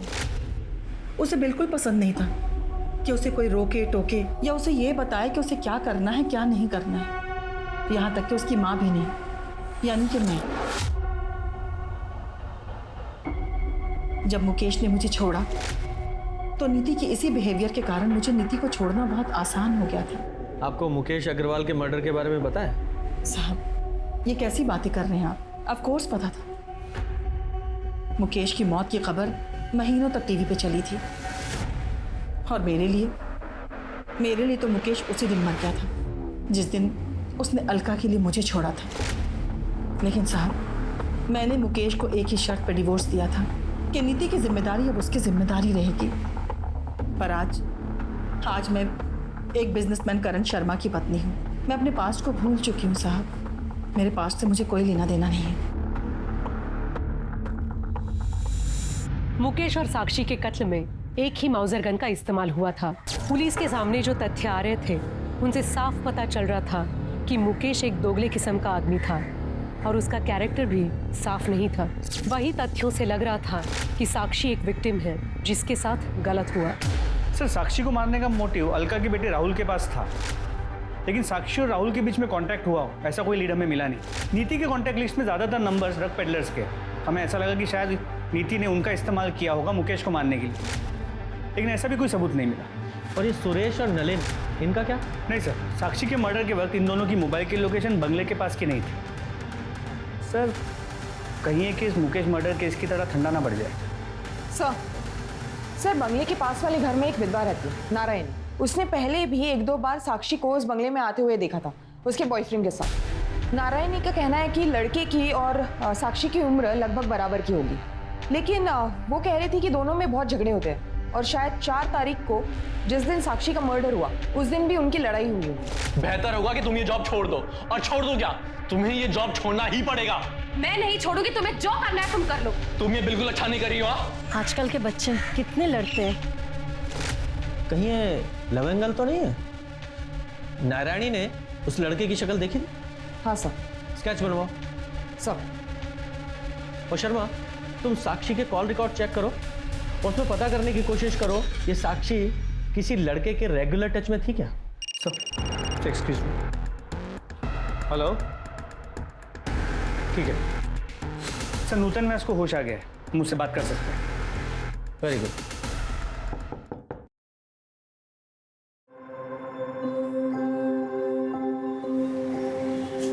नमस्ते सर, आप लोग? साक्षी कहाँ है? साक्षी ने हमें यहाँ भेजा है। उसने कहा है कि आप घर चलिए, मैं आती हूँ, तब तक आपसे बातें करते हैं। साक्षी के बारे में कुछ बताइए ना। साक्षी तो लगता ही नहीं मेरी बेटी है। उसने माँ की तरह मेरा ख्याल रखा।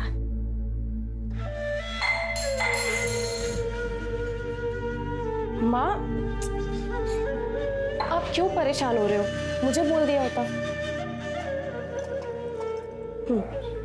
ऐसा लगता है मैंने नहीं, उसने मेरी परवरिश की।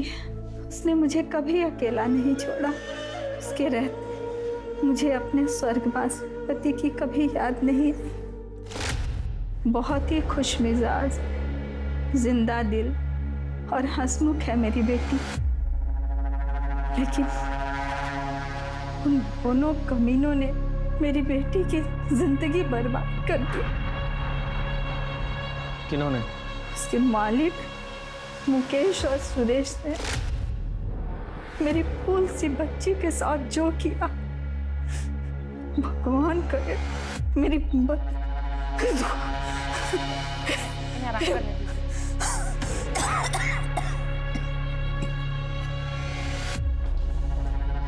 शर्मा, इस सुरेश को अरेस्ट करने की तैयारी करो।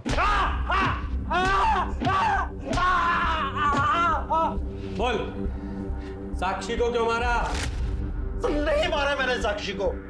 ये ऐसे नहीं बताएगा, जरा इसकी और खातिरदारी करो तब बताएगा। नहीं सर, मैं मानता हूँ कि उस दिन जब मैंने साक्षी और मुकेश को साथ में देखा था तो मेरी नीयत खराब हो गई थी। बस मुझे लगा जब वो मुकेश के साथ सो सकती है तो फिर मेरे साथ क्यों नहीं। इसलिए एक दिन मैंने उसे किसी काम में उलझाए रखा, और जब सब ऑफिस से चले गए और उसके और मेरे अलावा ऑफिस में कोई नहीं बचा, तब सर ये मैंने आउटस्टैंडिंग अमाउंट की डिटेल्स मेल कर दी। सर मैं निकलती हूँ। अरे रुको, इतनी जल्दी क्या जानेगी?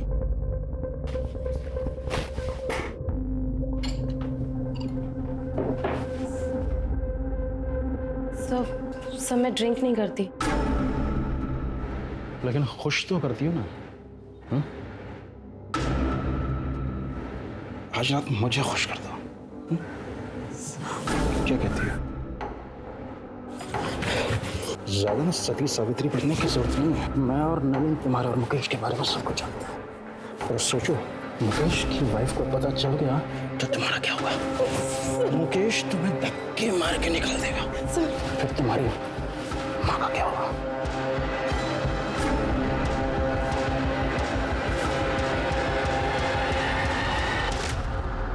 सर मैं मानता हूं कि मैंने साक्षी का कई बार फायदा उठाया है, लेकिन मैंने उसे नहीं मारा है सर। एक मजबूर लड़की को उसकी माँ की बीमारी का बहाना बनाकर तूने ब्लैकमेल किया। भले ये कंफर्म नहीं हुआ है कि साक्षी को तूने नहीं मारा, लेकिन ये कंफर्म है तूने उसे एक्सप्लॉइट किया। यही रखो इसे।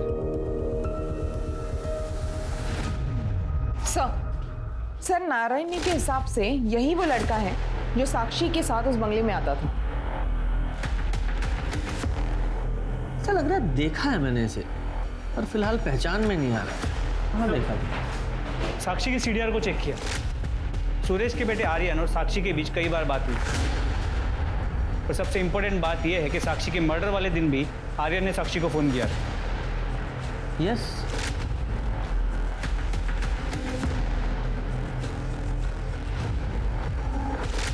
ये आर्यन है। शर्मा ये देखो इसका हेयर स्टाइल। आर्यन ही वो लड़का है जो साक्षी से मिलने वो कंपनी के बंगले में जाता था।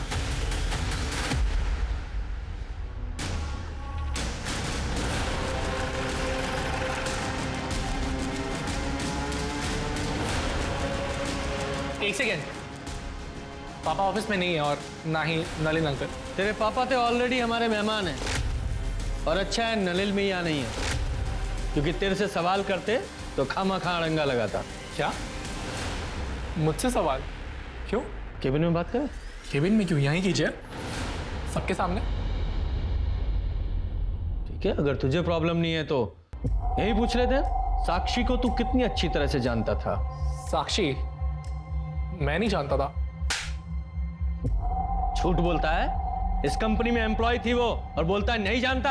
हाँ मतलब मैं उसे एम्प्लॉय की तरह जानता हूँ बट पर्सनली नहीं। तो फिर कंपनी के बंगले में उससे क्यों मिलने जाता था? एक सेकेंड, क्या बोले जा रहे हैं आप? कुछ ही मत बोलिए आप। कुछ भी नहीं बोल रहा हूँ। आई विटनेस है हमारे पास जिसने तुझे और साक्षी को उस बंगले में कई बार देखा था। 4 मार्च को जिस दिन साक्षी का मर्डर हुआ, तेरे फोन की लोकेशन उसी बंगले के पास की है। बोल, क्यों मारा साक्षी को? क्यों मारा? बताओ वरना यहीं हड्डियां तोड़ूंगा मैं तेरी, वो भी सबके सामने। बोल। और क्या करता मैं सर? मैंने उस साक्षी को कितनी बार वार्न किया, उससे भीख तक मांगी कि वो मेरे पापा से नहीं मिले, पर वो मेरी एक नहीं सुनती थी। मेरी माँ उसकी वजह से कितना परेशान हो रही थी। नहीं, कहाँ था मतलब? ऑफिस में तो नहीं थे। सारे दिन ऑफिस में रहता हूँ क्या? बाहर मीटिंग्स भी होती हैं। हाँ, ऑफिस में साक्षी के साथ मीटिंग के लिए जगह नहीं मिलती तो बाहर मीटिंग करते हो। पापा, मेरे मामलों से ना दूर है। मतलब वरना क्या? हाँ बोलो, वरना क्या? अरे बात तो पूरी करके जाओ, वरना क्या? ये हमारी घर की हर रोज की कहानी हो गई थी सर, तो हमने सोचा कि हम ही इस झगड़े को सुलझा देते हैं। तो हमने साक्षी को कंपनी के बंगलों में बात करने के लिए बुलाया। लेकिन मेरी इसमें कोई गलती नहीं है, तुम्हें अपने पापा से बात करनी चाहिए। मैं बेवकूफ नहीं हूँ। ये घटिया काम करिए, तुम अमीर बनना चाहती हो ना, मैं तुम्हें मेरी फैमिली बर्बाद नहीं करने दूंगा। बेहतर होगा कि तुम ये जॉब छोड़ दो। और छोड़ दो क्या, तुम्हें ये जॉब छोड़ना ही पड़ेगा। मैं नहीं छोड़ूंगी, तुम्हें जो करना है तुम कर लो। तुम ये बिल्कुल अच्छा नहीं कर रही हो। लेकिन मेरे लिए यही अच्छा है। मैं तुम्हें तुम्हारी माँ की लाश के लिए पैसे दे दूंगा, लेकिन तुम बस मेरे पापा का पीछा छोड़ दो, बस।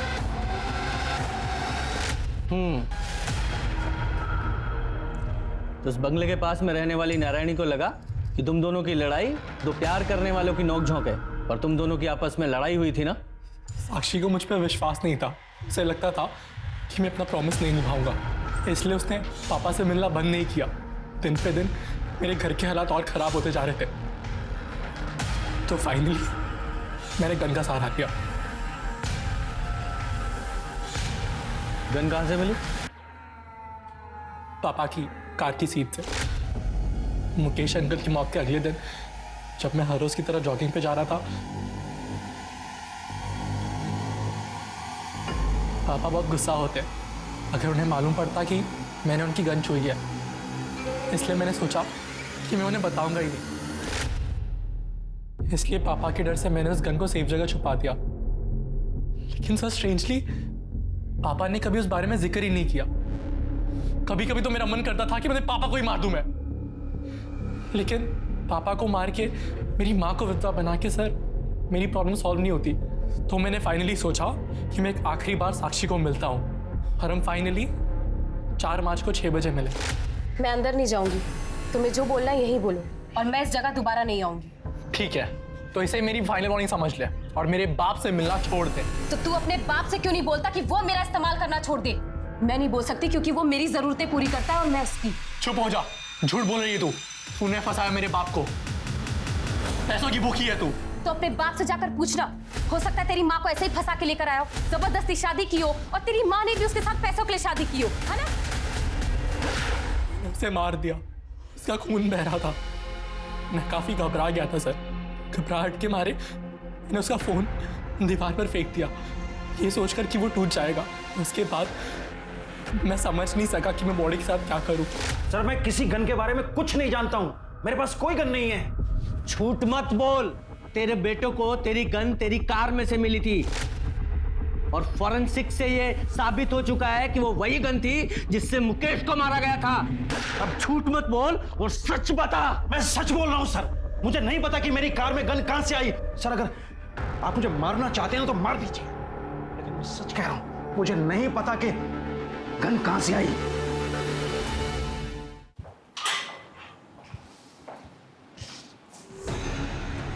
शर्मा, कहीं ये सुरेश सच तो नहीं बोल रहा है? कोई सचमुच में ही सुरेश को मुकेश के मर्डर में फंसाने की कोशिश कर रहा हो?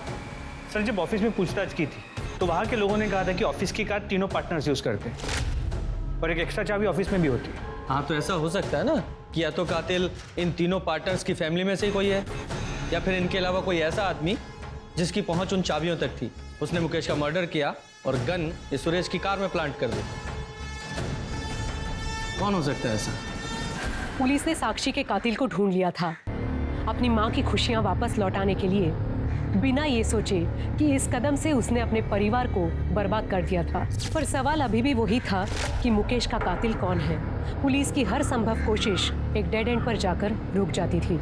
इसलिए पुलिस ने एक बार फिर सब कुछ शुरू से शुरू करने का सोचा और तब कुछ ऐसे तथ्य सामने आए जिसे पुलिस ने पहली बार गलती से नजरअंदाज कर दिए थे।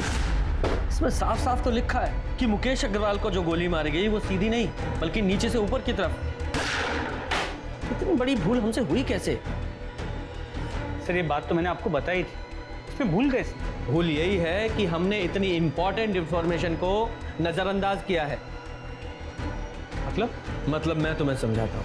मुकेश अग्रवाल की हाइट 6 फीट की थी और पोस्टमार्टम रिपोर्ट के हिसाब से उसे लगभग 10 फीट दूर से गोली मारी गई और गोली की ट्रैजेक्टरी नीचे से ऊपर की तरफ थी।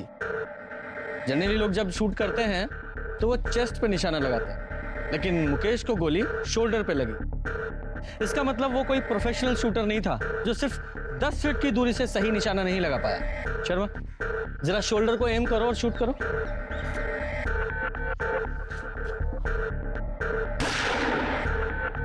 Very good. गुप्ता, अब तुम वहां जाओ और शोल्डर को एम करके शूट करो। सर।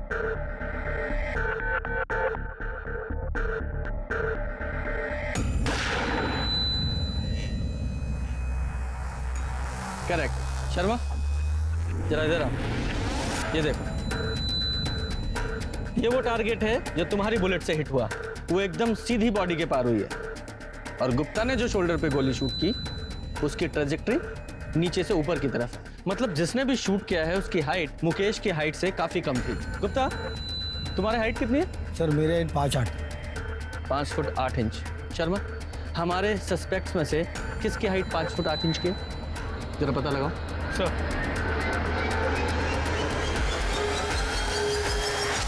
मुकेश मर्डर केस के सारे सस्पेक्ट, सुरेश, उसकी पत्नी काजल, उसका बेटा आर्यन, मुकेश की पहली पत्नी प्रेरणा, उसकी बेटी नीति, मुकेश की पत्नी अलका और वो लॉयर परवेश और उसका बेटा कार्तिक, किसी की भी हाइट मुकेश की हाइट से या तो ज्यादा है या उसके बराबर है या बहुत कम है।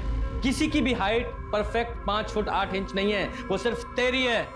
बता, क्यों मारा अपने फादर को? मैंने अपने पापा को नहीं मारा। तो रो क्यों रहा है? उन्हें नहीं मारना था, उन्हें तो बस एक गोली में घायल करना था। मतलब गोली तू नहीं चलाई? ये सब पापा का ही आइडिया था। मैं आप पे गोली कैसे चला सकता हूँ? मुझे मारना नहीं है, सिर्फ घायल करना है ताकि मैं ये इल्जाम सुरेश और नलिन पे लगा सकूं। उन दोनों ने मेरी जिंदगी मुश्किल कर रखी ऑफिस में। एक बार वो दोनों अरेस्ट हो गए ना, पूरी कंपनी हमारी होगी।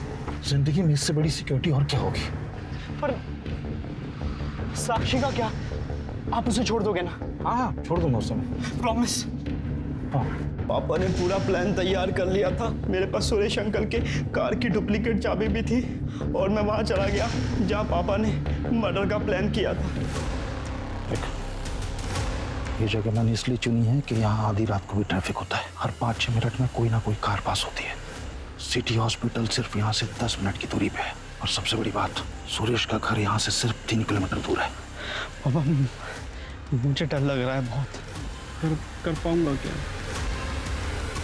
नहीं बेटा, मुझे पूरा भरोसा है, तुम कर लो। पापा ने जैसा सोचा था वैसा नहीं हुआ। बजाय 5-6 मिनट के पहली कार 15 मिनट के बाद आई। पापा दर्द और तकलीफ में थे। उन्होंने मुझे मना किया था कि मैं उनकी मदद ना करूं।